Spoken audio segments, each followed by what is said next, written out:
To make a hot coil spring, start by heating a steel rod to around 900 C in a furnace until it becomes red hot and pliable.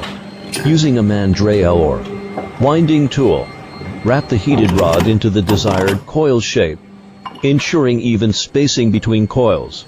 Once coiled, quench the spring in oil or water to harden it, then temper it in an oven at around 400 C to relieve stress.